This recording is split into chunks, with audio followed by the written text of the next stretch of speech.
ये जो basic statistical functions है इसकी एक एक्सप्लेनेशन जो है वो मैंने वीडियो ऑलरेडी डाल रखी है, बट वो सिर्फ थियोरेटिकल एक्सप्लेनेशन है। आज हम यहाँ पर करने जा रहे हैं प्रैक्टिकल एक्सप्लेनेशन, ठीक है। यानी कि जब हम एमएस एक्सेल का यूज करते हैं तो उस सिचुएशन में हम कैसे उसमें काउंट फंक्शन को यूज करते हैं, जो सेल्स हैं उनको काउंट करने के लिए, ठीक है। अब जैसा मैंने आपको पिछली क्लास में बताया था कि काउंट फंक्शन सबसे बेसिक फंक्शन है एमएस एक्सेल का, जिसको हम यूज करते हैं for statistical purposes, mainly calculations के लिए, ठीक है। हमारे पास एक डेटा होता है, उसके ऊपर हमारे को कुछ कैलकुलेशंस परफॉर्म करनी होती है ताकि हम कुछ रिजल्ट्स फेच कर सकें। तो उसके अंदर क्या होता है कि हम काउंट फंक्शन अगर यूज कर रहे हैं तो काउंट के डिफरेंट वेरिएंट्स है, जो कि है count function, count A function, count blank, count if and count ifs, ठीक है। अगर हम काउंट फंक्शन की बात करते हैं तो क्योंकि मैं आपको एक रिवीजन देना चाहती हूँ, क्विक रिवीजन, तो इसलिए मैं दोबारा से आपको थोड़ा सा एक्सप्लेन कर रही हूँ कि काउंट फंक्शन क्या होता है, ए क्या होता है, ब्लैंक क्या होता है और इफ्स क्या होते हैं, ठीक है। तो काउंट फंक्शन बेसिकली जैसे हम बात करते हैं आपस में किसी भी चीज को काउंट करना, ठीक है। लेकिन इस फंक्शन में क्या स्पेशलिटी है, इस फंक्शन में ये स्पेशलिटी है कि ये सिर्फ उन सेल्स को काउंट करेगा जिनके अंदर कंटेंट के तौर पे कोई न्यूमेरिक वैल्यू होगी, यानी कि कोई नंबर होगा, ठीक है। यानी कि अगर आप किसी ऐसे सेल को सिलेक्ट करते हैं अपनी रेंज में जिसके अंदर टेक्स्ट है, तो उसको ये इग्नोर कर देगा और उसको काउंट नहीं करेगा, ठीक है। तो इस तरीके से यहाँ पर काउंट फंक्शन काम करता है। आप यहाँ पे नीचे देख सकते हैं, यहाँ पे काउंट फंक्शन का फॉर्मूला भी दे रखा है, जो कि है count function is equals to count then open parenthesis value 1 comma value 2 and so on. ये वैल्यू 1 और वैल्यू 2 बेसिकली आपको दिखा रहा है कि आपने जो सेल्स की रेंज है उसको सेलेक्ट करना है, मतलब जहाँ जिस रेंज से लेकर जिस रेंज तक आप चाहते हो अपने सेल्स को काउंट करना कि उनमें कितने ऐसे सेल्स हैं जिनमें कोई न्यूमेरिक वैल्यू है, तो वो आप उन सेल की रेंज को सिलेक्ट करके काउंट कर सकते हो। आपको एक्सेल बिल्कुल ठीक जो है सॉल्यूशन देगा। इसका एक एग्जाम्पल भी दे देते हैं हम नेक्स्ट स्लाइड में। ये रहा नेक्स्ट स्लाइड, इसके अंदर जो है एक एग्जाम्पल भी दे रखा है, जिसके अंदर आप देख सकते हो ये जो डिस्काउंट्स का पूरा कॉलम है उसको सिलेक्ट कर रखा है। इस कॉलम के अंदर यहाँ पे आपके दो सेल्स ऐसे हैं जिनके अंदर से एंट्रीज मिसिंग है। तो ये जो दो कॉलम्स है, ये सॉरी जो दो सेल्स है इनकी एंट्री मिसिंग है, तो ऑफ कोर्स क्योंकि काउंट जो आपका फंक्शन है वो सिर्फ उन सेल्स को काउंट करता है जिनके अंदर कोई ना कोई न्यूमेरिक वैल्यू वाला कंटेंट हो, तो इन दोनों सेल्स को वो काउंट नहीं करेगा। और इसके अलावा जितने भी सेल्स हैं उन सब में कोई ना कोई न्यूमेरिक वैल्यू है, तो इन सबको वो काउंट करेगा। यहाँ इन टोटल कम से कम 9 सेल्स हैं जिनको रेफर किया गया है, उनमें से 2 में कंटेंट गायब है, तो यानी कि यहाँ पे 7 आएगा आपका आंसर, ठीक है। अब नेक्स्ट काउंट फंक्शन पे चलते हैं, जो कि है count A function. Count A function basically क्या होता है, देखिए ये जो फंक्शन है उसके अंदर आपको काउंट दे रखा है और काउंट के साथ साथ एक कैपिटल ए दे दिया। तो इसका मतलब ये है कि ये उन सेल्स को भी रेफर करेगा, काउंट करेगा जिनके अंदर न्यूमेरिक वैल्यू है, लेकिन उसके साथ साथ उन सेल्स को भी रेफर करेगा जिसके अंदर टेक्स्ट है, ठीक है। यानी कि हर वो सेल जिसके अंदर कोई ना कोई कंटेंट है, चाहे वो न्यूमेरिक वैल्यू है, चाहे वो टेक्स्ट है, इवन चाहे वो कोई एरर वैल्यू है। जैसे कई बार हम क्या करते हैं कि कोई सॉल्यूशन निकालते हैं, ठीक है, किसी ना किसी फंक्शन को यूज करके, लेकिन वो सॉल्यूशन हमारा ठीक से आ नहीं पाता, तो इसलिए हमारा जो कंप्यूटर है यानी कि एक्सेल है वो एक एरर शो करता है। इवन हम उन सेल्स को भी अगर रेफर करते हैं काउंट ए फंक्शन में, तो वो उन सेल्स को भी जो है काउंट करके हमें बताता है। यानी मोटा मोटी मैं कह सकती हूँ कि हर एक सेल जिसके अंदर कुछ ना कुछ कंटेंट है, उन सभी सेल्स को काउंट करके आपका काउंट ए फंक्शन बताता है। इसका फॉर्मूला यहाँ नीचे लिखा हुआ है, formula for count A function is equals to count A then आपका जो भी सेल का रेंज है वो, ठीक है, जिसके अंदर value 1 comma value 2 and so on दे रखा है। सो अब हम चलते हैं अपने नेक्स्ट फंक्शन पे, जो कि है काउंट ब्लैंक फंक्शन। जैसा कि आपको इसके नाम से ही पता चल जाएगा, इट काउंट्स ओनली दो सेल्स विच आर ब्लैंक, ठीक है। तो यानी कि कोई भी ऐसा सेल जिसके अंदर कोई भी कंटेंट ना हो, वही सेल्स ये जो काउंट ब्लैंक फंक्शन है वो आपको काउंट करके बताएगा आपके डेटा के अंदर। तो देख लेते हैं, count blank function as a term suggest it will only count blank और एम्प्टी सेल्स, और इसका जो फॉर्मूला है वो है count blank function is equals to. तो यहाँ से ये जो जहाँ पे मेरा कर्सर है वहां से इसका फॉर्मूला स्टार्ट हो रहा है। आपने किसी भी फॉर्मूला को स्टार्ट करने के लिए इज इक्वल्स टू लगाना ही लगाना है और उसके इनिशियल्स डालने, ठीक है। तो जैसे ही आप इज इक्वल्स टू डाल के COUN इतना डालोगे तो आपको काउंट के जितने भी फंक्शन हैं वो मिल जाएंगे। उसके अंदर से आप काउंट ब्लैंक फंक्शन को जो है सिलेक्ट कर सकते हो। सिलेक्ट करने के बाद में आपको इसके अंदर वो रेंज देना होगा, यानी कि उन सेल्स का जो है एड्रेस बताना होगा जिस रेंज के अंदर आप जो है डेटा को फाइंड आउट करना चाहते हो कि कितने नंबर ऑफ सेल्स ब्लैंक है, ठीक है। मैं आपको बीइंग अ टीचर एक चीज बताती हूँ कि हम लोग जब अटेंडेंस लेते हैं ना, तो ऑनलाइन स्पेशली जब क्लास होती थी तो उस सिचुएशन में हम क्या करते थे, MS एक्सेल के ऊपर ही हमने एक शीट बना रखी थी जिसके अंदर हम स्टूडेंट्स की प्रेजेंट और एब्सेंट लगा देते थे, ठीक है। तो मोस्ट प्रोबेबली क्या होता था कि जो बच्चे एब्सेंट होते थे तो कई बारी हम वो एब्सेंट के जो कॉलम्स होते थे उनको छोड़ देते थे, यानी कि उनको फिल आउट नहीं करते थे। तो उस सिचुएशन में कई बार ऐसा होता था कि अटेंडेंस जो है वो हम कंप्लीट नहीं कर पाते थे। तो काउंट ब्लैंक फंक्शन हमारे को ये बताने में मदद करता था उस समय पे कि हमने कौन से डे पे किस स्टूडेंट की ये अटेंडेंस हमने नहीं लगाई है और कितने ऐसे सेल्स है जो ब्लैंक है। अब अगर मैं आपको जो है शीट एक बारी दिखा देती हूँ।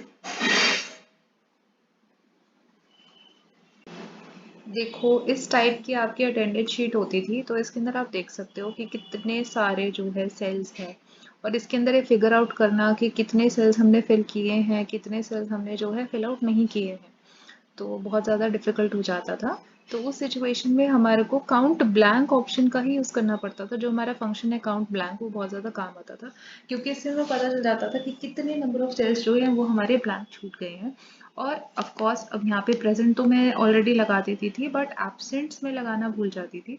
तो उस सिचुएशन में मैं फटाफट से वहाँ पे एब्सेंट फिल कर देती थी जो हमारे खाली यानी एम्प्टी सेल्स होते थे, ठीक है।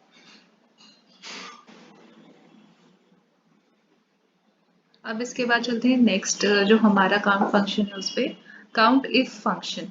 ये जो काउंट इफ फंक्शन है, अब आप देख सकते हो यहाँ पर काउंट के साथ में इफ आ गया।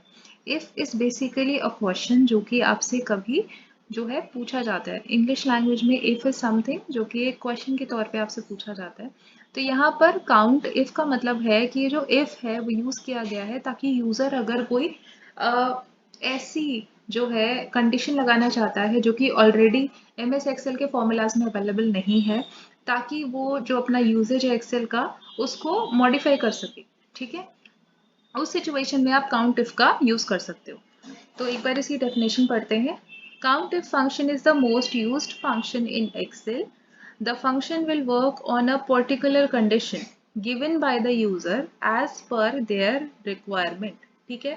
तो यानी कि जो यूजर है अगर वो एक पर्टिकुलर कंडीशन लगाता है, अगर वो एक पर्टिकुलर कैलकुलेशन करना चाहते हैं एक पर्टिकुलर कॉलम के अंदर से, ठीक है। जो आपके प्री फिल्ड फॉर्मूलाज हैं जैसे कि हमने पीछे बात करी काउंट, काउंट ए, काउंट ब्लैंक, अगर उनके अलावा भी कोई ऐसा प्रकार है जिसके अकॉर्डिंगली यूजर को जो है सेल्स को काउंट करना है, तो उस सिचुएशन में वो काउंट इफ फंक्शन का यूज कर सकता है, ठीक है। ये भी आप एक गिवन रेंज के अंदर ही करोगे जो सेल्स की रेंज होती है, और जैसे भी आपकी कंडीशन होगी उसके अकॉर्डिंगली आपको MS एक्सेल जो है एक आंसर देगा, यानी कि उन सेल्स को काउंट करके देगा जो कंडीशन आपने लगाई है उसके साथ जो भी सेल्स मैच हो रहे हैं, ठीक है। अब इसका फॉर्मूला क्या हो सकता है? Formula for count if function is count if उसके बाद में रेंज कॉमा क्राइटेरिया। ये जो रेंज है ये आपकी बेसिकली वो सेल्स की रेंज है जिनके अंदर से आप जो है चाहते हो कि MS एक्सेल जो है काउंट करके आपको सेल्स बताए, ठीक है। और क्राइटेरिया बताता है कि आप कौन सी कंडीशन लगाना चाहते हो, तो यहाँ पर आपकी जो भी कंडीशन होगी आप उसको दोगे। जब हम प्रैक्टिकल करेंगे आपको और भी अच्छे से समझ आएगा, ठीक है। और इसके बाद है लास्ट काउंट इफ्स। इसके अंदर कुछ नहीं होता, बस इतनी सी डिफरेंस है काउंट इफ के साथ में काउंट इफ्स का, कि काउंट इफ में हम सिर्फ एक कंडीशन लगाते हैं, ठीक है। बट कई बार क्या होता है कि सिर्फ एक कंडीशन से यूजर का काम नहीं बनता, तो उस सिचुएशन में जब वो मल्टीपल कंडीशंस यूज करता है तो उसको काउंट इफ्स का यूज करना पड़ता है, यानी कि काउंट इफ्स फंक्शन का यूज करता है। अब इसके अंदर आप देख सकते हैं कि फॉर्मूला क्या है, फॉर्मूला थोड़ा सा चेंज है और वो है count ifs then parenthesis open criteria underscore range 1 comma criteria 1, ठीक है। तो इस तरीके से आपने जो है फंक्शन लगाना है। अभी आपको थोड़ा कॉम्प्लिकेटेड लग रहा होगा, लेकिन जब हम प्रैक्टिकल करने लगेंगे तो ये बहुत ही ईजी लगेगा। तो चलो अभी प्रैक्टिकल। तो यहाँ पर हमने कुछ डेटा क्रिएट करके रखा हुआ है ऑलरेडी, ताकि हम अपना जो काउंट फंक्शन है उसको परफॉर्म कर सके। आप देख सकते हो ये डेटा है जिसके अंदर एक नेम का कॉलम है, जिसमें डिफरेंट जो है स्टूडेंट्स के इनिशियल्स मैंने लिखे हुए हैं, उनकी एज है, ठीक है, ज़्यादातर टीनेजर्स हैं बच्चे, और उसके बाद में उनकी जो भी इंटरेस्ट है in sports and extra curricular activities वो लिखा हुआ है, और उन इंटरेस्ट के अंदर उन्होंने कितना अचीव किया है, जो भी अचीवमेंट है उनका, मेडल, सर्टिफिकेट्स एक्सेट्रा, तो उसके बारे में यहाँ पे डिटेल्स दे रखे हैं, ठीक है। तो ये एक छोटा सा हमारा डेटा है जो हमने लिखा है। अब इसके अंदर हम काउंट फंक्शन का यूज़ करेंगे। तो सबसे पहले हम यूज़ करते हैं काउंट का। काउंट अगर आपको याद होगा तो क्या होता था उसके अंदर, सिर्फ और सिर्फ वो सेल्स काउंट होते हैं जिनके अंदर कोई ना कोई न्यूमेरिक वैल्यू, ठीक है। तो ये जो काउंट फंक्शन है इसका अगर आपको दिखेगा तो यहाँ पर जो कंडीशंस आ रही है, जो आर्ग्यूमेंट्स आ रहे हैं, वो है वैल्यू 1 कॉमा वैल्यू 2, यानी कि इसके अंदर हमारे को वो डेटा का रेंज सेलेक्ट करना है जिसके अंदर हम चाहते हैं कि ये हमारे सेल्स को काउंट करे। तो मैंने ये पूरा का पूरा डेटा जो है सिलेक्ट कर लिया, जो कि नेम से लेकर आपके मिडिल एंड सर्टिफिकेट के बॉटम तक है, यानी कि H69 से लेके K82 तक, ठीक है। तो अब हम इसको एंटर प्रेस कर देंगे। एंटर प्रेस करने के बाद में आप देख सकते हैं इसने सिर्फ उतने ही सेल्स को काउंट किया है जिनके अंदर कोई ना कोई न्यूमेरिक वैल्यू है। एज में हमारे सारे न्यूमेरिक वैल्यूज हैं, और ये जितने भी सेल्स है एज के वो है 13, ठीक है। तो नंबर ऑफ सेल्स एज के कितने हो गए, 13। उसके बाद में जो मेडल एंड सर्टिफिकेट्स हैं वो भी 13 ही है, ठीक है। आप देख सकते हो यहाँ पे 70 से लेके 82 तक, तो ये 13 ही होता है। तो 13 इंटू 2 विल गिव यू 26, जबकि हमने यहाँ पर 13 इंटू 4 जो है सेल्स यहाँ पे हमने सिलेक्ट किए थे, यानी कि 54 सेल सिलेक्ट किए थे, लेकिन यहाँ पर आपको क्या मिल रहा है, 26 आंसर मिल रहा है, ठीक है। अब हम जो है काउंट ए जो फंक्शन है हमारा उसको यूज करके देखते हैं, ठीक है। काउंट ए फंक्शन में क्या होता था, याद करिए। काउंट ए फंक्शन में आपका जो टेक्स्ट है, चाहे चाहे न्यूमेरिक वैल्यू है कंटेंट में, चाहे कोई एरर है, जो आपने आंसर निकाला उसके अंदर एरर है, यानी कि कोई ना कोई कंटेंट हो, तो वो आपको एक जो है काउंटिंग देगा उस पर्टिकुलर सेल की। अब यहाँ पर जितने भी डेटा के अंदर हमारे सेल रेंज है उन सब में ही कुछ ना कुछ कंटेंट है, ठीक है। तो हम इन सभी को पहले तो सेलेक्ट करके एंटर प्रेस कर देते हैं। तो आप देख सकते हैं यहाँ पर क्या आ गया, 56। 56 क्यों आया, क्योंकि देखिए यहाँ पर ये नंबर ऑफ सेल्स जो है 14 है एक कॉलम के अंदर, तो 14 इंटू 4 विल गिव यू 56, ठीक है। तो यानी कि सारे के सारे सेल्स जो है वो इसने यहाँ पे सेलेक्ट करके काउंट करके आपको बता दिया। अब यहाँ पर हम दोबारा से काउंट ए फंक्शन यूज करते हैं, लेकिन इसके अंदर हम कुछ ब्लैंक सेल्स भी लेंगे, ठीक है। तो यहाँ पे हमने डेटा तो लिया, उसके साथ साथ ब्लैंक सेल्स भी लिए, ठीक है। तो अब हमने एंटर प्रेस किया, it will give you the same answer 56। Why, क्योंकि यहाँ पर सिर्फ वही सेल्स को आपका एक्सेल गिन के बताएगा, काउंट करके बताएगा, जिनके अंदर कोई ना कोई कंटेंट हो, ठीक है। तो कंटेंट होना जरूरी है, चाहे वो न्यूमेरिक हो, टेक्स्ट हो, या फिर एरर हो। उसके बाद में आता है आपका काउंट ब्लैंक फंक्शन। तो काउंट ब्लैंक फंक्शन में आप सिर्फ उन्हीं सेल्स को गिन सकते हो जो कि ब्लैंक हो। तो हम दोबारा से वही करते हैं, डेटा सेलेक्ट करते हैं अपना, और उसके साथ में एक और जो हमारा कॉलम है उसको सिलेक्ट कर लेते हैं और एंटर प्रेस करते हैं। आप देख सकते हो यहाँ पे कितने नंबर्स आए, 14, क्योंकि हमारे जो डेटा के साथ में हमने सिर्फ एक ही ब्लैंक रो जो थी उसको सिलेक्ट किया था, जिसके अंदर नंबर ऑफ सेल्स कितने थे, 14, 1 4 14, ठीक है। तो उतने ही सेल्स यहाँ पे काउंट होके आ गए। अब उसके बाद में आता है जो आपका मेन जो काउंट फंक्शन है, वो है काउंट इफ। काउंट इफ जब आपने डेफिनेशन करी होगी तो आपने देखा होगा, this is the most used लिखा हुआ था, है ना। तो इसको हम सबसे ज्यादा यूज करते हैं, तो इसके ऊपर हम सबसे ज्यादा एम्फोसाइज भी करेंगे। तो जब आप काउंट इफ फंक्शन को सेलेक्ट करते हो तो उसके बाद में आप देख सकते हो यहाँ पर कि आपको इसके नीचे ना फॉर्मूला आता है, जिसमें है पहले रेंज और उसके बाद है क्राइटेरिया। रेंज का मतलब होता है वो सारे के सारे सेल, सारा का सारा डेटा जो आप सिलेक्ट करना चाहते हो। और क्राइटेरिया में आता है कि आप क्या कंडीशन लगाते हो, ठीक है, यानी कि स्पेसिफिकली आप क्या चाहते हो कि एक्सेल आपको कौन सा एक पर्टिकुलर जो है कंडीशन लगाकर उन सेल्स को गिन के दे, ठीक है। तो रेंज में हम क्या करेंगे, यहाँ पे हमारा ये जो इंटरेस्ट वाला कॉलम है ना, इसको सेलेक्ट कर लेंगे पूरा का पूरा। तो हमने इसको सिलेक्ट कर लिया, ठीक है। उसके बाद में कॉमा लगाएंगे, क्योंकि हमने ये लॉक करना है कि हमने जो हमारी रेंज है उसको सिलेक्ट कर लिया। अगर हम कॉमा नहीं लगाएंगे तो वो आगे क्राइटेरिया पे नहीं बढ़ेगा, ठीक है। और उसके बाद में अब हम लगाएंगे कंडीशन। सपोज कीजिए मैं ये जानना चाहती हूँ कि जो मेरे स्टूडेंट्स है और जो उनके इंटरेस्ट है उनमें से इतने कैसे, उनमें से ऐसे कौन सी स्टूडेंट्स है जिनका इंटरेस्ट जो है बाइकिंग में। तो पहले तो मैंने पूरा का पूरा सेल्स का रेंज सेलेक्ट कर लिया और उसके बाद में मैंने कंडीशन लगाने के लिए या तो बाइक वाला जो सेल है उसको रेफर कर दिया या फिर यहाँ पर उसका एड्रेस पुट कर दिया है जिस सेल के अंदर बाइक जो है आपका लिखा हुआ है, ठीक है, यानी सेल का एड्रेस पुट कर दिया। यहाँ पे सेल्स की रेफरेंसिंग दे दी। सेल की रेफरेंसिंग मैं तब देती हूँ जब मैं उसको सिलेक्ट करती हूँ, और एड्रेस पुट करूंगी अगर, तो उस सिचुएशन में मेरे को यहाँ पे टाइप करना पड़ेगा, ठीक है। लेकिन सेल का अगर आप क्लिक करके एड्रेस या रेफरेंसिंग देते हो वो बेटर होता है। तो इस सिचुएशन में क्या होगा कि आप जो है सिर्फ उसको सेल पे क्लिक कर दोगे और आपका एक्यूरेट आंसर आ जाएगा, ठीक है। तो यहाँ पर मैंने क्या किया, पहले सारा का सारा इंटरेस्ट वाला जो कॉलम है उसको सिलेक्ट कर लिया और उसके बाद में बाइक को एज अ क्राइटेरिया सिलेक्ट कर लिया। अब मैं एंटर प्रेस करूंगी। देखिए यहाँ पर ये दिखा रहा है कि सिर्फ एक ही है ऐसा क्राइटेरिया। ऐसा क्यों है भाई, एक तो नहीं है, यहाँ पे दो है। हाँ क्लास, तो कुछ एक्चुअली एरर आ गया था लैपटॉप के अंदर। तो अब हम देखते हैं काउंट इफ फंक्शन, ठीक है।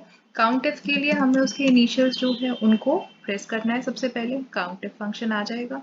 अब उसमें आ रहा है सबसे पहले रेंज, तो रेंज हमने सेलेक्ट करनी है। यहाँ पे मैंने क्या किया है, बाइक की जगह बाइकिंग कर दिया है, क्योंकि बाइक के अंदर जो है थोड़ा सा स्पेस आ रहा था, उसकी वजह से ये डिटेक्ट नहीं कर पा रहा था कि ये सेम कंटेंट लिखा है या नहीं लिखा है। इस वजह से मैंने यहाँ पे बाइकिंग कर दिया है। तो चलो अब करके देखते हैं क्या अब हो जाता है या नहीं। यहाँ अगर हम फिजिकली देखें तो बाइकिंग दो बार ही आ रहा है हमारे जो डेटा है उसके अंदर, ठीक है। तो पहले तो हमने यहाँ पे जो भी रेंज है उसको सिलेक्ट किया, जो कि पूरा आपका इंटरेस्ट का कॉलम है, कॉमा लगाया ताकि हम इसको लॉक कर सकें। उसके बाद में हमने जो है बाइकिंग को सिलेक्ट कर लिया, ठीक है, और एंटर प्रेस किया। तो हमारा ये जो रिजल्ट है वो शो हो रहा है 2। अब सेम हम किसी और जो है इंटरेस्ट के साथ करते हैं। काउंट इफ फंक्शन लगाएंगे और सबसे पहले इसमें जो रेंज है उसको सिलेक्ट करेंगे, कॉमा लगाएंगे, और जो भी आपका इंटरेस्ट है, जो कंडीशन है, उसको सिलेक्ट करेंगे। जैसे सेकंड कंडीशन में सिलेक्ट कर रही हूँ कि जितने भी इंटरेस्ट है उनमें से हॉकी खेलने वाले कितने प्लेयर्स हैं उनको काउंट करके बताओ।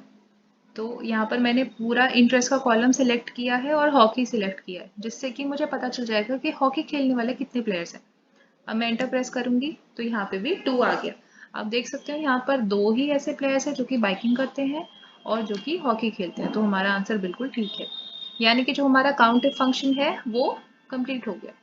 अब देखिए स्टूडेंट्स, यहाँ पर हमने क्या किया था, अगर मैं एक बार फिर से फॉर्मूला को दिखाऊं आपको जो हमने लगाया है।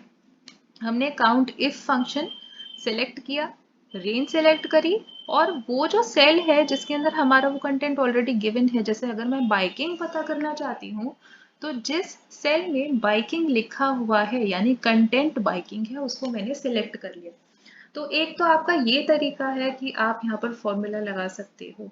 इसके अलावा एक और फॉर्मूला लगाने का तरीका है, वो है इज इक्वल्स टू, आप पूरा टाइप करिए काउंट इफ, सिलेक्ट करो इसको, रेंज सिलेक्ट करो,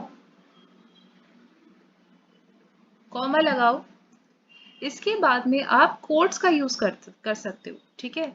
तो कोट्स का यूज करने के लिए आपने क्या करना है, is equals to, then quotes के अंदर जो भी आपका कंटेंट है जो कि आप सेलेक्ट करना चाहते हो। जैसे मैं यहाँ पे बाइकिंग लिखना चाहती हूँ, बाइकिंग कितने जो है स्टूडेंट्स कर रहे हैं, कितने स्टूडेंट्स का इंटरेस्ट बाइकिंग में है, ये पता करना चाहती हूँ।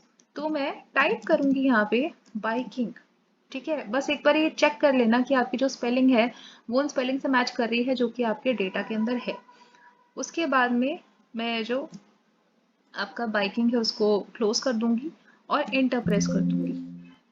आई थिंक मैंने कोई गलती करी है, एक मिनट रुक जाओ, मेरे को चेक करने दो।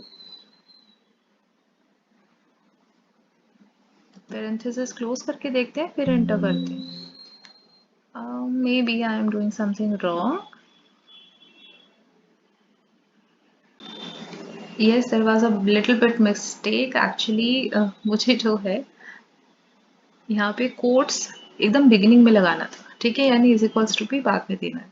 तो कोट्स जो है बिगनिंग में लगाए, इज इक्वल्स टू, देन आपने जो भी सिलेक्ट करना है, जो आप चाहते हो कि आपको जो है सेल्स काउंट करके बताए, तो जिन सेल्स में बाइकिंग लिखा है उन सेल्स को काउंट करके आपको एक्सेल बता देगा अगर आप यहाँ पे फिजिकली बाइकिंग लिखते हो और उसको क्लोज कर देते हो। ठीक है, अब एंटर प्रेस करके देखते हैं, देखिए आपका आंसर आ गया 2। तो एक नहीं, दो तरीके से आप इसको कर सकते हो। पहला तो ये है कि आप काउंट इफ फंक्शन के अंदर उस सेल का रेफरेंस दे दो, ठीक है, जिसका कंटेंट आप चाहते हो कि एक्सेल आपको डिटेक्ट करके बताए। और दूसरा तरीका वो है जब आप उसको फिजिकली लिख दो, यानी टेक्स्ट फॉर्म में अपने आप लिख दो, जिसके अंदर आपने पहले रेंज तो सिलेक्ट कर ली, लेकिन उसके बाद में आपने कोट्स के अंदर इज इक्वल्स टू डाल के जो है, जो भी आप कंटेंट चाहते हो कि आपको एक्सेल काउंट करके बताए, जिन सेल्स के अंदर है उन सेल्स का नंबर काउंट करके बताए, तो उसको आप फिजिकली डाल सकते हो, दोनों का आंसर सेम आएगा 2। अब हम करते हैं काउंट इफ्स फंक्शन।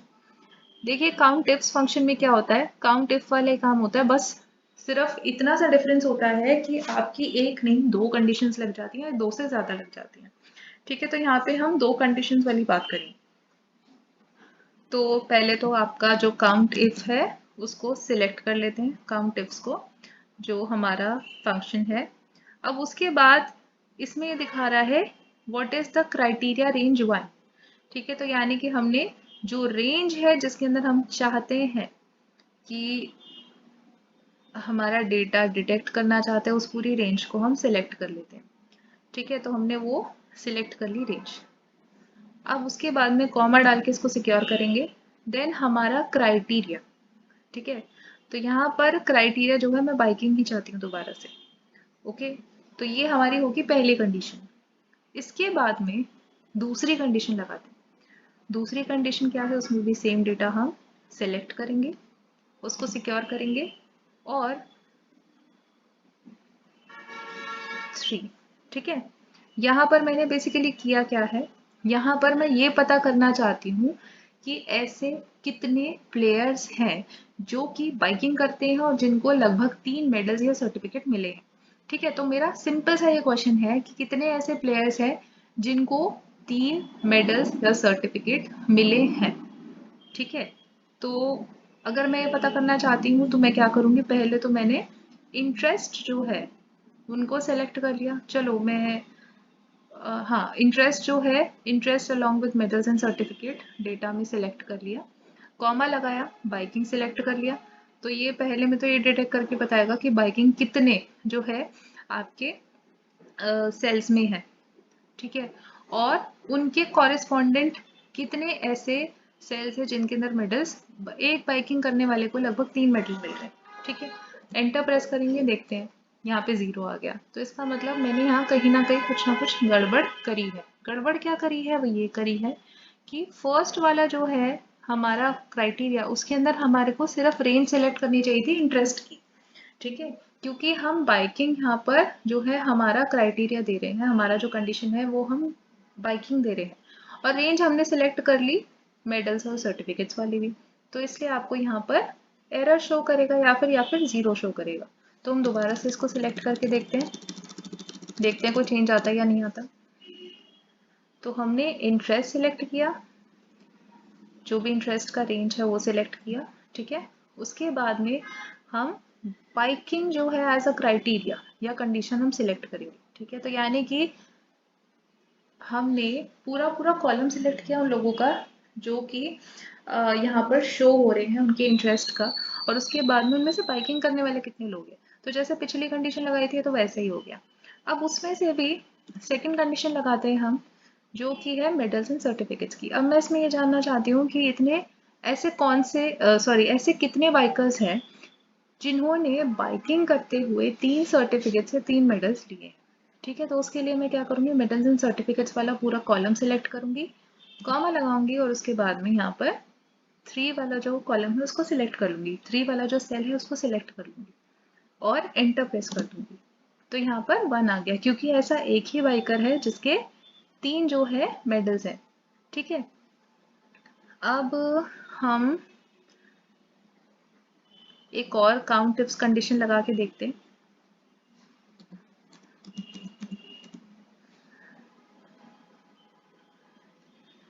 ठीक है, यहाँ पर हम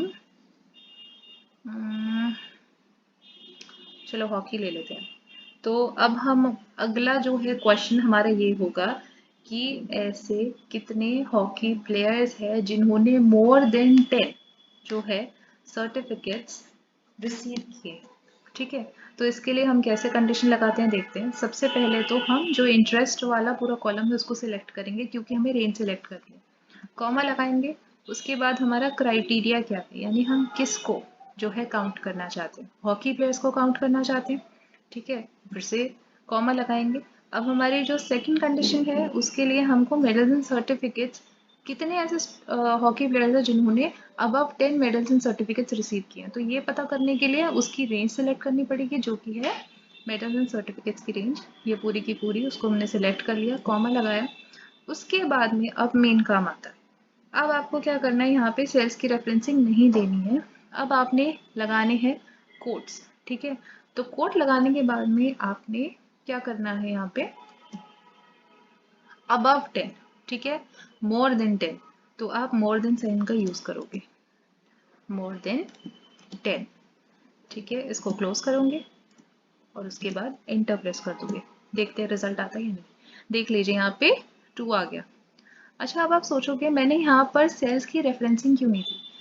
देखो स्टूडेंट, सेल की रेफरेंसिंग तब देते हैं जब यहाँ पर हमारे को इज इक्वल्स टू 10 लिखना होता है, बट यहाँ पे मैं देना चाहती हूँ how many players are there who are playing hockey and who got more than 10 certificates या मेडल्स। ठीक है, तो अब आप देख सकते हो हॉकी के यहाँ पर 2 प्लेयर्स है पूरी लिस्ट में, और उनको जो है दोनों को ही अबव 10 मेडल्स एंड सर्टिफिकेट्स मिले हैं, 14 एंड 15। तो ये दोनों को ही काउंट करके बता रहा है। अगर मैं यहाँ पर सेल की रेफरेंसिंग देती तो वो एग्जैक्टली अगर किसी ने 14 या किसी ने 15 अगर मेडल्स लिए, तो मैं सिर्फ वहां तक मेरी क्राइटेरिया या कंडीशन जो होती वहां तक लिमिटेड रहती। ठीक है, जैसा हमने यहाँ पर किया था, एक मिनट इसको एंटर कर दूं, जैसा हमने यहाँ पर किया था। यहाँ देख सकते हो आप इज इक्वल्स टू बाइकिंग लिखा है, यानी कि अगर सिर्फ मैं स्पेसिफिकली बाइकिंग की बात कर रही हूँ तो मैं यहाँ पर सेल्स की रेफरेंसिंग दे सकती हूँ, इसीलिए मैंने यहाँ पे सेल्स की रेफरेंसिंग दे दी थी। ठीक है, बट यहाँ पर ऐसा नहीं हो सकता, क्योंकि मुझे यहाँ पर जो है स्पेसिफाई करना था कि अबव 10। ठीक है, तो अबव 10 में फिर मुझे जो है यही लिखना पड़ता, यानी कि मैं यहाँ सेल की रेफरेंसिंग नहीं दे सकती, मुझे यहाँ पर अपने हाथों से यहाँ पे कंडीशन जो है वो लिख के डालनी पड़ती। तो आप लोग भी एग्जाम में इस चीज़ का प्लीज़ ध्यान रखना। ठीक है, तो यहाँ आपका जो काउंट फंक्शन है वो कंप्लीट होता है। प्लीज़ इसकी प्रैक्टिस करो, नो आई होप आप लोगों को जो है ये चीज़ समझ आ जाएगी। और अगर नहीं भी आती, अपने डाउट्स बताओ, क्लास में बताओ, नेट पे बताओ, जैसे भी बताओ। और प्लीज़ यार लाइक कर दिया करो वीडियो को, बहुत मेहनत लगती है। एक आधे घंटे की वीडियो बनाने में मेरे को 3 से 4 घंटे लग जाते हैं। लाइक शेयर कर दिया करो, थोड़ा सा अप्रिशिएट किया करो, इस तरह से भी अप्रिशिएट किया करो। I know you love me so much, but थोड़ा एक और तरीका भी आप जो है यूज़ करो, एक्सप्लोर करो अप्रिशिएट करने का। So thank you so much.